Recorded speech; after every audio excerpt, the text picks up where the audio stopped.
बात बेबाक के इस अंक में आपका स्वागत है। मैं हूं प्रोफेसर देवेंद्र प्रसाद राय। आज मैं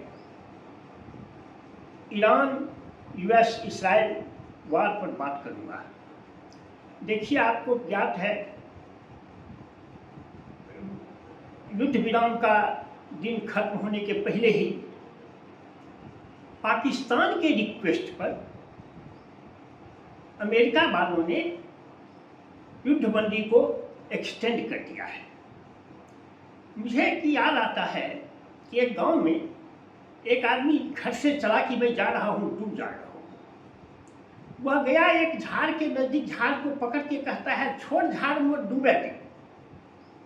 अरे झाड़ तुमको पकड़े हुए है कि तुम झाड़ को पकड़े हुए हो? युद्ध ईरान और यूएस के बीच हो रहा है और वह युद्धबंदी अमेरिका के पाकिस्तान के कहने पर कर रहा है। अमेरिका ने ईरान ने कोई रिक्वेस्ट नहीं किया है युद्धबंदी का। वह तो युद्ध के लिए तैयार है। यानी यह अमेरिका की दूसरी हार है। पहली बार तो हार तो उस युद्धबंदी को, युद्ध विराम को आगे बढ़ाने का था। यह दूसरी हार है। मैं पहले से कहता आ रहा हूँ कि द्वितीय विश्व युद्ध के पहले कहा जाता था कि England is the country of shopkeepers.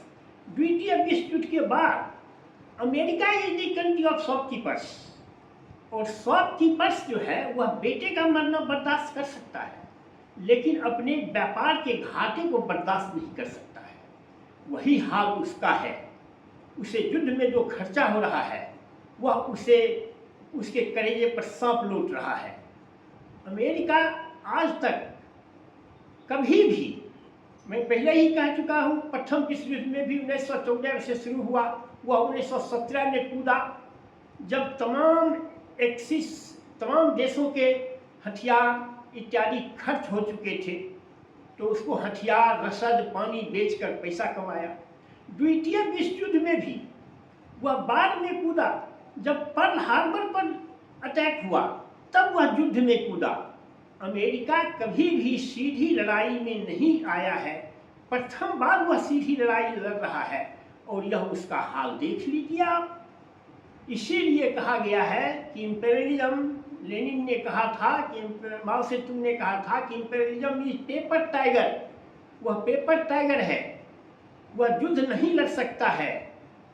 America केवल बलियों का देश है, उसे केवल अपना प्रॉफिट चाहिए और दुनिया में उसकी कोई साख नहीं है।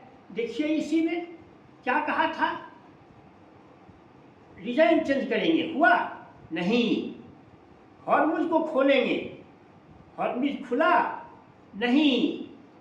उसका हम इनरिच्ड यूरेनियम लेंगे, क्या इनरिच्ड यूरेनियम दिया? नहीं।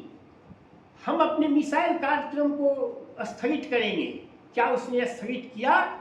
नहीं। एक भी शर्त उसकी ईरान ने नहीं माना। और यह युद्धबंदी पर युद्धबंदी किया जा रहा है, उसमें भी किसके कहने पर? ईरान के रिक्वेस्ट पर नहीं। यही हाल है अमेरिका का। और ट्रंप का तो ये हाल है कि ट्रंप को दुनिया में किसी पर विश्वास नहीं है। जेडी वेंस गए वहां बात करने, लेकिन 21 घंटे के बातचीत में 12 बार ट्रंप से फोन पर बात किए। मतलब जेडी वेंस को भी पूरी इजाजत नहीं थी कि समझौते को आकार दीजिए। यही हाल है अमेरिका का। इसलिए अमेरिका कहीं युद्ध नहीं लड़ सकता है। वह केवल प्रॉफिट चाहिए, वह केवल अपना प्रॉफिट के लिए हर काम करेगा। बस आज के वीडियो में इतना ही। अगर आपको मेरी बात पसंद आए तो इसे लाइक और सब्सक्राइब करें। Thank you very much.